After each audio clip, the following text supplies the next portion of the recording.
Great. And should I just go for it, or are we still waiting for? I think we can get started and we're past 105. I think that's fine. Okay. Okay. Well, welcome everyone. My name is Hannah Overton, and I am the social media manager for the Land Trust Alliance. It's nice to meet you all. It sounds like I'm talking to a lot of communications professionals today, which is great. I've worked for the Land Trust Alliance for about 3 years, prior to as their social media manager. Prior to that, I was the communications manager for the Gallatin Valley Land Trust in Bozeman, Montana. So, I'm going to be talking today about social media for nonprofit fundraising and just using social media in general.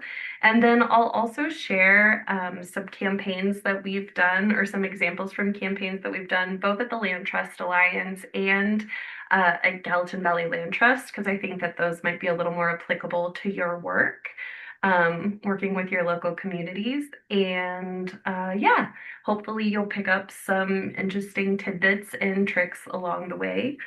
And then at the end, there will be room for questions. So let me know. And you can feel free to drop stuff in the chat, although I don't think I'll see it, but maybe someone from Keep It Colorado can read to me. So, Okay. okay, perfect. Thank you. So today we're going to be discussing why social media, just in general, why social media for a nonprofit organization and for fundraising specifically. We'll go through knowing your audience and understanding your platform and which platform you're going to use for which audience. We'll talk about building a campaign. We'll go over some tools and tips, not just for fundraising, but for general content creation and managing your social media pages. And then finally, at the end, we can chat. And if you guys have any questions, feel free to ask, and I'll do my best to answer. Any questions so far before we get started? Okay, great. Um, okay, so for starters, why social media? Besides the obvious, which is it is a great free tool, about 253 million Americans use social media. So that is 73% of the US. Those are people who, young adults, adults, seniors, and children, using social media either for entertainment, for work, for fun. The list goes on for advertising, the list goes on and on. Social media spans all donor generations. This graph you see here is actually from the Pew Research Center, and it covers your age ranges for who's using social media. So basically, 84% of 18 to 29-year-olds use social media. 81% of 30 to 49-year-olds use social media. 73% of 50 to 64-year-olds, and then 45% of people over the age of 65 are using some form of social media. So, just to go in a little further into those statistics, this fact may or may not scare you, but 53% of Americans are getting their news off of social media, and 94% of journalists are using social media for their jobs. So even though, for me personally, like I work in social media, I'm in it every day, I know it can become like a flaming hellscape of misinformation, but the fact is, the majority of the country is still using social media to get their news and stay informed on what's going on with their friends, their favorite organizations, their favorite companies, their favorite restaurants, and so on. And then what's probably most important to us is that Facebook and Instagram has helped raise more than $8 billion from more than 100 million donors worldwide. So, if you haven't used social media for fundraising, this is an untapped tool or resource that could help bring a couple extra dollars into your organization. Now, why, as an organization, would we want to use social media? Why is it important that our land trusts and our conservation organizations have a presence on Facebook or Instagram? Well, social media is a great tool for building your organization's brand, reach, and audience. It is a free, easy way to get your name, your colors, your brand, everything, your mission in front of people who aren't familiar with your organization. Social media is another great way to engage with elected officials and constituents and leverage their support. This may not be as common on a local level, but on a national level at the Land Trust Alliance, we use X or Twitter to thank any elected official who we talk to during advocacy days.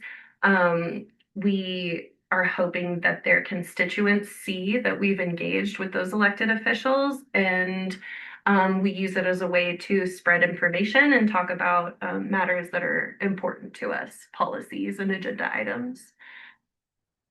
Social media is also a great place for developing relationships with decision makers in communities they represent. And finally, it's good for demonstrating to media your activity and community value. As I mentioned before, 53% of, or like over 95% of journalists are using social media to find that story. And so if you have a major campaign going on and you're hoping that a newspaper picks it up, I definitely recommend posting about it on Instagram or Facebook because you never know when your reporters are going to be looking around for their next big story. And then, as communicators, I'm sure that many of us have seen some version of this ladder of engagement, if not this exact version. But social media accelerates the ladder of engagement by meeting supporters where they already spend their time. As we know, we want people to be constantly moving up, but I like to look at the ladder of engagement as this thing that's always in flux. And social media is a great tool that coincides with the engagement because not only are people observing your work, visiting your website, and following you, they're also sharing your posts. They're endorsing your organization. They're interacting. They're commenting. And then finally, hopefully, we're getting them to donate or subscribe to an e-newsletter. And so they're becoming leaders within our organization by reposting, by posting their own content, saying, hey, look what I did with this land trust, or I put my land under conservation easement, or I jog here every day. This is thanks to this land trust, this trail that they built. So social media is a great tool for moving our constituents up our ladder of engagement. Before I move on to knowing your audience and knowing your platform, do you guys have any questions about why social media? We did have one question in chat if you'd be willing to share your slides afterwards. Oh, sure, absolutely. No problem. Okay, so now we're going to move on to knowing your audience and knowing your platform. I wish it was as easy as just posting one thing across all platforms and it does really well and it goes viral and you just have money rolling in. But unfortunately, it's not that simple. And we're going to start with the almighty algorithm, which most of you are probably familiar with what an algorithm is. Some of you probably curse it. I know I do on a regular basis. But an algorithm is the system a social media platform uses to decide which content people see and in what order. So the more people are engaging with your content, the more likely the platform is to show it to others, the more the algorithm likes it. So you have different algorithms that favor different types of content on Facebook, on Instagram, on TikTok. How many likes, comments, shares, saves, watch time, clicks, accounts you interact with. Those are all going to be determining factors in what pushes your content out so that when someone picks up their phone in the morning and they open Instagram, your post is the first thing that they see. Um, Now, there is a caveat to this, especially on Meta, which are the Facebook and Instagram platforms. The more money you pour into advertising, the more your content is going to be pushed. A lot of us are operating with very small budgets, very small teams.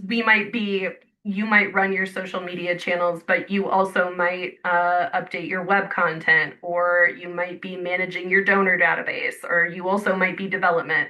Or if you're a really small organization, you could be doing it all. You could be the executive director. And so you might not have money to pour into social media advertising, which is fine because we're not talking about that today. We are talking about free content that you're producing in hopes of building your audience. And so, in order to appease the algorithm gods, you're going to want to put out content that gets likes, that gets comments, that has shares and saves.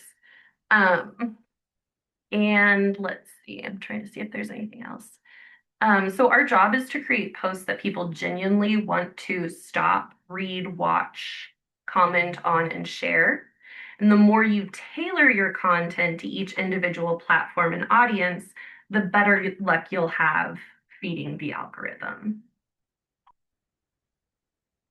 So diving a little further into knowing your audience and knowing your platform, this is a breakdown of the basic platforms. So these are the platforms that the Land Trust Alliance uses. We have Facebook, Instagram, LinkedIn, TikTok, and Twitter X. We also have Threads. But these are the ones that are the most popular that are the most common for everyone. Facebook still by far, hands down, the most popular social media platform at over 3 billion users worldwide. Um, and your primary audience is going to be your adults 30 to 65 plus. I mean, so that really runs the gamut. You can see that like the majority of people using Facebook, those are your donors. Those are your people who have money who are going to support your organization. I also have this little chart that's broken down by what content does the best on which platform, theoretically. You never know really what's suddenly going to work well. And also, I would just like to add the algorithm changes. So, right now, what's working on Facebook today might not be the same thing that's working in a few months. But right now on Facebook, the majority of audience of like people who are consuming content, they're watching stories, they're looking for photos and videos, live streams, and community discussions. So the more comments that someone is getting on the post, the more likely you're going to see a Facebook post. As we go through the list, Instagram, you're skewing a little bit younger, but you still cover a wide range, adults 18 to 44. Instagram is going to be your place where you share all of your beautiful pictures and use your photos to really help tell your story and to raise brand awareness. The things that are performing well on Instagram right now are reels and carousels. I really want to highlight those. The carousels, for those of you who don't know, those are just when you're posting more than one picture. I believe on Instagram you can post up to 20 pictures at a time on the same post, and it just scrolls through. The algorithm loves the carousel posts right now. And then Reels content, just from our own A/B testing, the Land Trust Alliance knows that if we post a reel, 50% of the people who see that reel on average are going to be people who don't even follow us. So that's another thing to consider is like you already have your followers and then you have people who are discovering your content. So when we talk about pleasing the algorithm, that's when the algorithm likes your content, it's pushing your content out into people who don't already follow you. So people who don't see you or who aren't following you on a regular basis may stumble upon a reel or a carousel, or they're more likely to stumble upon a reel or a carousel because that's the type of content that the algorithm likes. Moving on to LinkedIn. At the Alliance, we have almost 25,000 followers on LinkedIn, which we're really excited about. It's grown a lot since they hired me. So those are going to be your professionals, 25 to 54. While LinkedIn, I don't personally think is a great platform for fundraising, I think it is a great platform for a professional organization to have. And if you don't have one, I would look into it just because it's so easy to share for your executive director to share your ideas on thought leadership, to highlight your partnerships, to attract corporate donors. So even if you aren't attracting individual donors, different corporations are still seeing your organization as a professional thought leadership organization on LinkedIn, and you could be attracting those corporate donors through LinkedIn. LinkedIn is a great place for industry insights, employee stories, impact data. One thing that the LinkedIn algorithm has really been pushing lately is documents. You upload literally like Word docs or PDFs, and it comes up on the screen, and you flip through it just like a carousel on Instagram. And for some reason, the little LinkedIn gods love it. I don't know. um, TikTok. TikTok is going to be your Gen Z and millennials. So TikTok is best for reaching new audiences, people who have never heard of your organization. It works well with short, authentic, entertaining videos with strong hooks. And honestly, the interesting thing about TikTok is it seems like the less effort you put in, the better your content does. If you spend hours editing some perfect video, you'll get like 2 views. But if you just like capture something silly and throw it up there, it's like throwing spaghetti at the wall and seeing what sticks. Oftentimes, it seems like the less you try, the better you do on TikTok. Not the case on LinkedIn or Facebook. So, and then finally, we have X or Twitter. Um, that platform is still alive and well. It's a little controversial right now for reasons we won't go into. If you don't have an X or a Twitter, don't worry about it. This isn't for you. But that's going to be your place where you're sharing news, advocacy, where you're thanking your local politicians for, helping support your causes. That's where you're going to see timely updates, commentary, conversations, and threads. So these are all great platforms um, that I would say a lot of organizations are using, and even like Twitter X, which is kind of iffy because I know like a lot of it, we're bipartisan organizations, right? So, and X can be a very political space. Like, I would just like to say that if you don't have one of these platforms and you're strapped for time, please do not worry today about like, I've got to launch a TikTok or I've got to launch a Twitter. This is just like a simple breakdown of who's using them and what is working on those platforms. But TikTok, Twitter, definitely not your priorities right now. We're all juggling a lot of other things. Um, Digging a little bit further, we can talk about some of the things that you want to avoid, things that are going to make the algorithm angry and hide your content from viewers. So on Facebook, the algorithm loves comments, shares, meaningful conversations, but I would avoid link-only posts, ignoring comments, or posting the same content. It's really important that if you want to build engagement on your social media platforms, you are going to have to engage. Unfortunately, that's just the way it goes, right? So, if you want people to comment on your posts and like your posts, you're also going to have to comment on their posts and like their posts and share their posts and tag other organizations.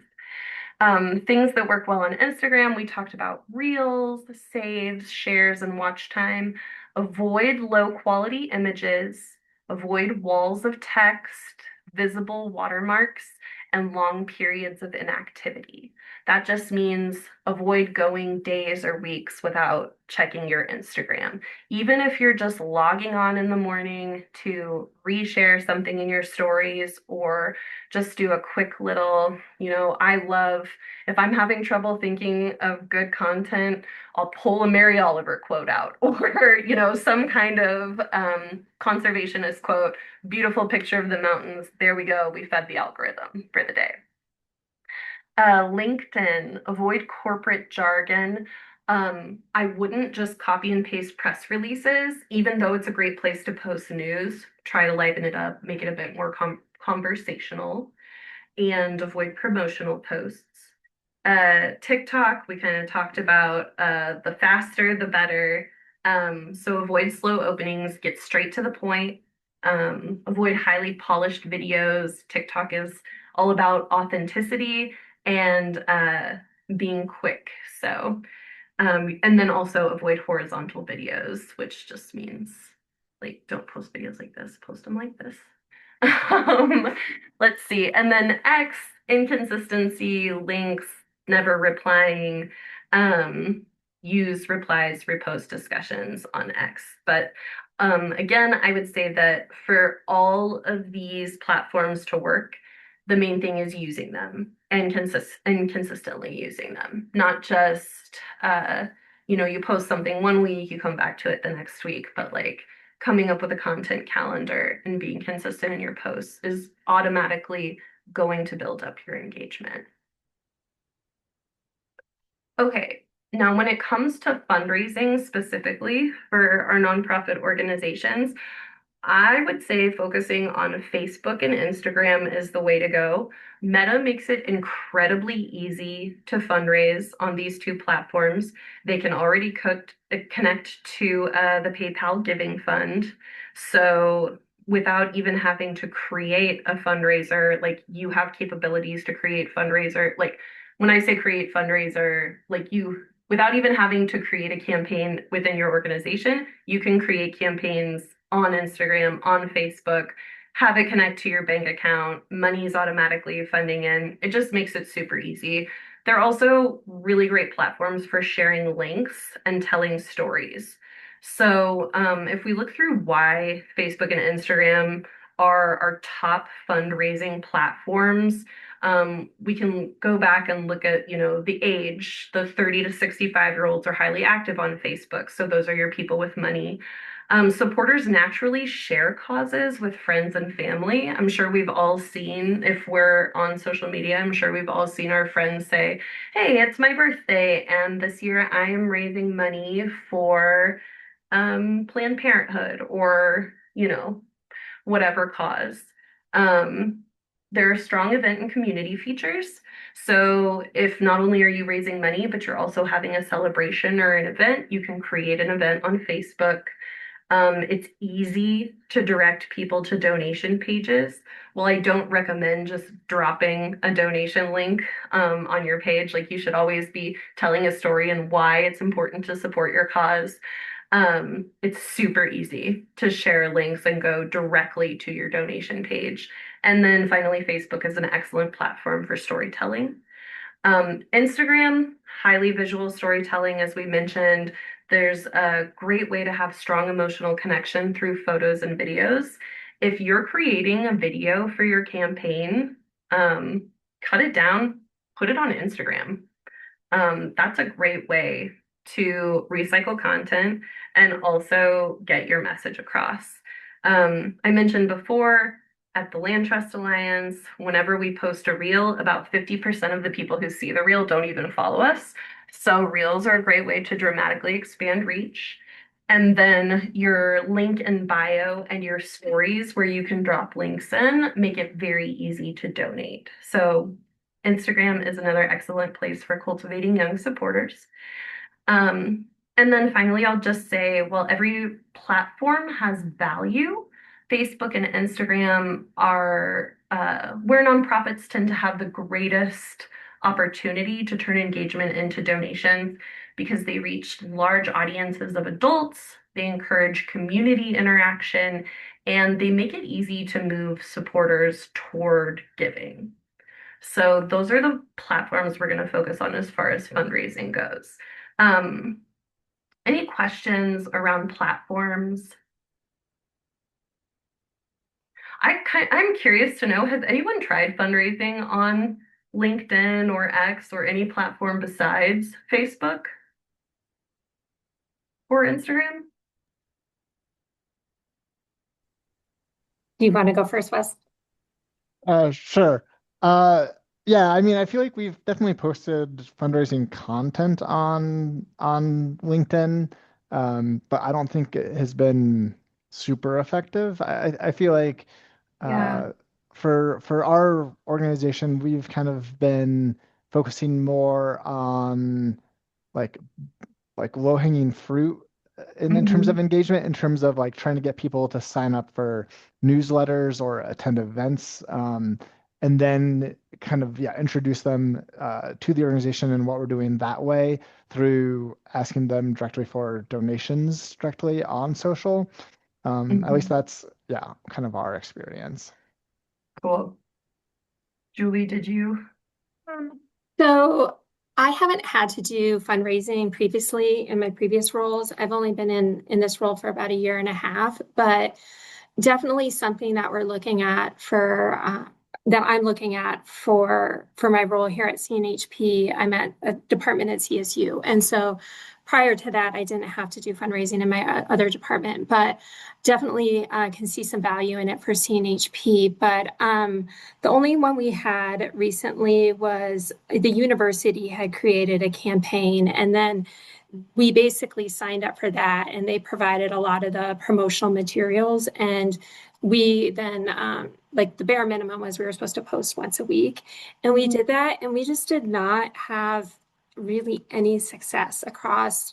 At that time, it was just Instagram and Facebook. We just didn't get it. And so I kind of wonder if it's because there were so many departments. Like when you clicked on the link, you could select from a suite of people. It wasn't targeted just at us. We were just one department of many. And Mhm. so I wonder if like having more targeted just to CNHP would be helpful. And so, yeah, this is really helpful. Thank you so much. Oh, good. That's so Yeah. good to hear. Yeah, I was just gonna say, I would stick with Facebook and Instagram just because it's like I feel like they have built tools specifically for fundraising on those platforms. But then one thing I will say about LinkedIn is while I haven't seen a ton of fundraising on it, I have seen large organizations like the Nature Conservancy or the Trust for Public Land. I've seen them share their appeals and their content, not necessarily asking for money, but just showing like, hey, this is what we've been working on, this is what we've been doing, and they still get a ton of engagement. I don't know that that engagement actually turns into donations, but LinkedIn is kind of a cool space to see like, hey, what do other people think of this campaign? Like, how is it performing? How does it measure up to campaigns that you've used? So that's just kind of a fun, like, I don't know, like peer tool so you can see how your campaign is being received by professionals in your same line of work. Okay, so building a campaign. Again, I know some of us, probably a lot of us, are wearing many hats in our organization. So you may be the social media manager and the development manager, um, which is fine. So if you have any questions, again, feel free to shout out. I'll try to tailor this so it's helpful for everyone in the group. But when it comes to building a fundraising campaign, um, ideally it's not all on you, and you're going to work with development to establish your goals, deadlines, and messaging. Um, Understand what tools you're going to be using for your fundraising campaign.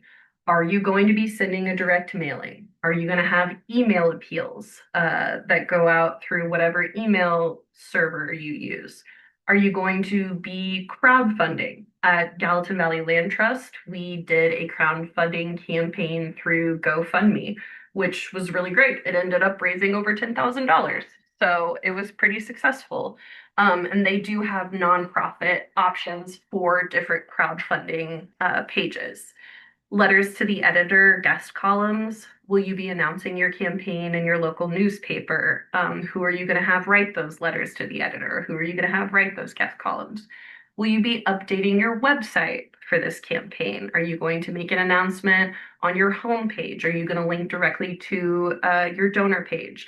Will you have flyers? I know that that might seem a little dated, but I still see flyers all over town, so I know they work. Or I know some people still think they work. So when you have all of these tools and you understand them and you know the message and the why you're raising money, like you're not just trying to conserve 500 acres, you are conserving 500 acres of prime wildlife habitat because Grizzly bears are really scarce in the area and you're trying to reintroduce them, or you're trying to improve water quality, so there's more drinking water for your community. Determine your why, figure out your tools, what tools are going to be used, and then use those tools to inform your content creation. Um, Create a content calendar. So I mean, literally, like some people print off a calendar of the month. That's what my old development manager did, and she was a genius. So that still works for some people. I have a content calendar that I made in an Excel spreadsheet.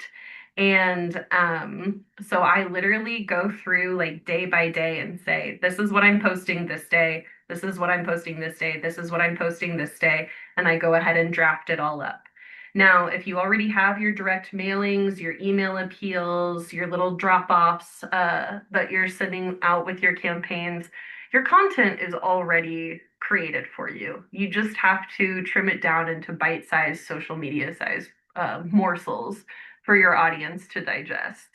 Um, and then finally, make it easy to donate.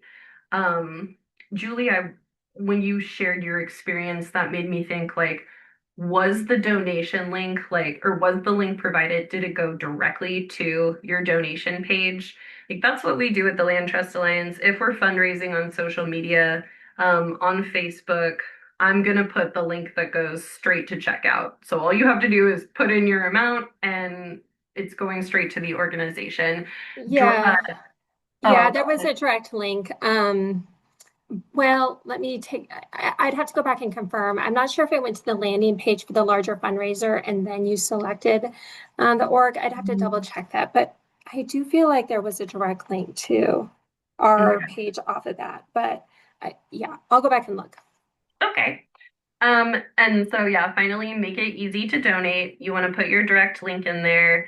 Let's see. Change your Instagram has a link in bio. I would change that. That's probably your organizational website right now. I would change it directly to the donation page. If you use Linktree and you have different links in Instagram, make sure donation is your number one link. Just make it as easy as possible. And then keep your donation page, just like a little side note, keep it mobile friendly. Because if people are using social media to make donations, then when they go to your donation page, they're going to want to, like, and it doesn't make sense, like all the pieces are everywhere. It can get confusing. So always just make sure that your mobile experience is solid all the way around.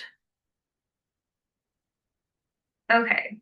Now, we're going to go into content creation. So this is just a little sample of content that we used for Giving Tuesday at the Land Trust Alliance a couple of years back. So when it comes to content creation for your campaign, I've got it broken down into these 5 little touch points. You can post as much as you want, really.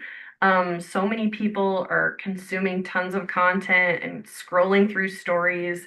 I really don't think that you're going to run the risk of like over posting at this point, especially because we all have so much going on.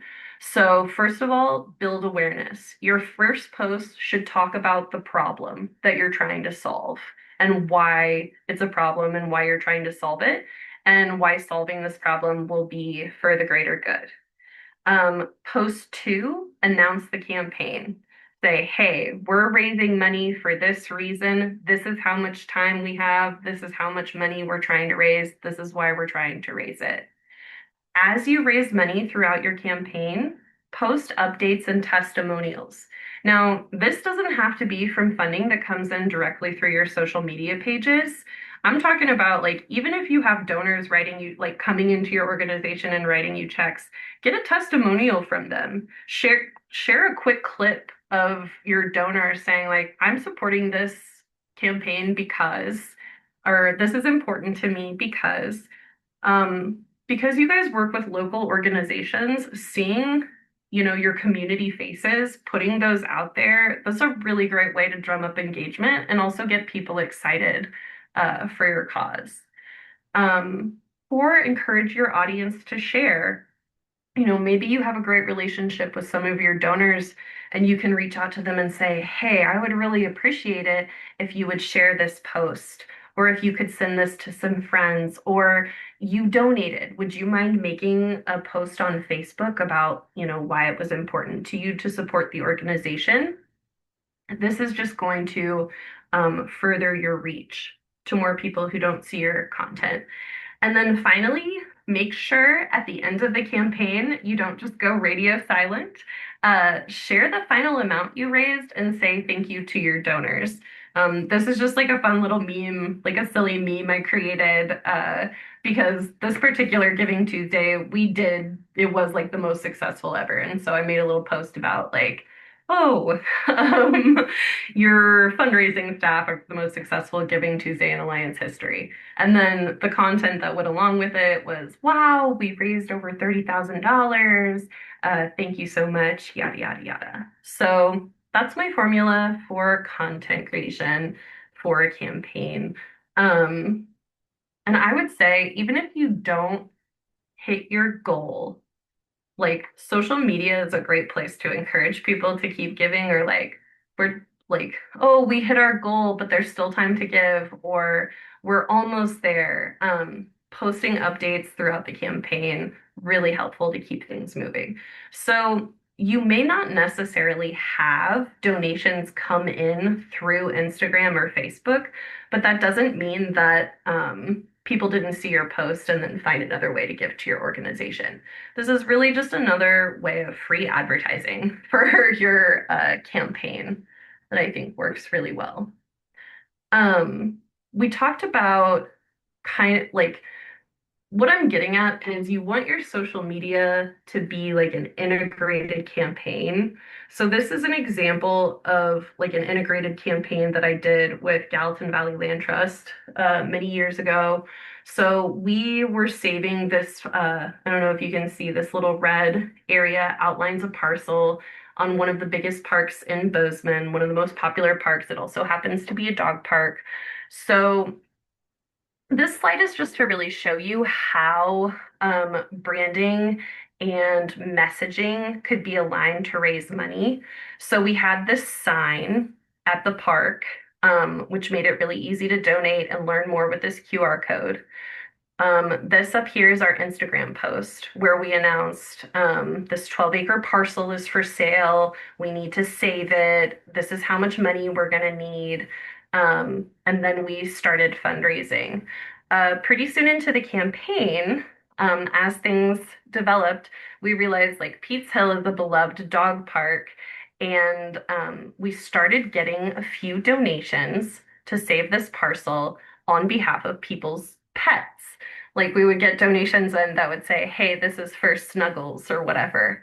And so my team and I got together and we were like, oh, there's something here. Why don't we make a Pete's pack? Because it was for Pete's Hill, where people can donate on behalf of their pets. And then on social media, every week, we would share pictures. We would ask people to submit pictures of their pets and then share the pets that had made donations to save Pete's Hill. It was a super fun campaign. We ended up like collecting, I don't know how many pictures of pets and putting them on our website, putting them on our social media. And then at the end, we created these little bandanas that we sent out to every pup that donated. And we ended up raising $40,000 through dogs on social media for this particular campaign.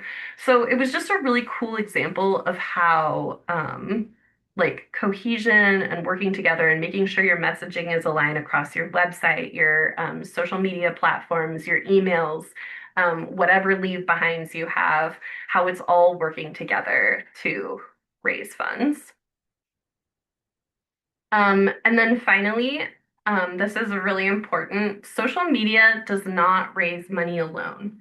If you're not posting consistently, if you don't have a very big audience and you come onto social media and you ask for money, I'll be the first to tell you those fundraising campaigns like for the Land Trust Alliance specifically, where we're posting asking for money. Those are some of our lowest performing posts because nobody wants to be, it's nobody really wants to like get on social media and say like, oh, and be asked for money. So that's just kind of the way it goes. But if you're posting consistently, if you're building relationships, if you're tagging your friends, if you're sharing your stories, if you're working on good, like creating good, solid content, then you're going to have a lot more success with your fundraising campaigns.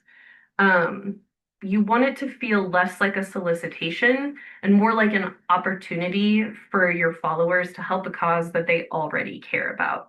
And they already know about all of the amazing things your organization is doing because you're keeping them up to date through your posting. These are just some tools and tips, not just for fundraising, but for general content creation. Um, I'm sure most of you are familiar with Canva. Canva is a great, super easy, intuitive tool that I use regularly to create videos and memes and posts, all kinds of things. And they have a free version for nonprofits, which unlocks a ton of free audio and animations. Definitely worth looking into. I use Hootsuite as a scheduling tool. I know like a lot of us don't necessarily have the money for an extra scheduling tool, and that's why Meta works great as far as posting through Facebook and Instagram. LinkedIn also allows you to schedule posts in advance if you don't have a scheduling tool. So I would definitely think about like how can I get ahead of my content because I know we're all working on a million things and content often takes the back burner. Photoshop, InDesign, Adobe, Creative Cloud, those are all great things to have to generate content. Your volunteers are also good. Oftentimes there will be at least one photographer in the group of volunteers. Or if you have people out, doing trail work, working for your organization, have them snap a couple pictures and send them to you. So you can say, oh, look who helped clean up this trail today. And then templates, when I say templates, I mean there are actually templates built into both Facebook and Instagram, where all you have to do is slide in your photos and it selects the music for you and it mixes it for you, makes it super easy to put reels out.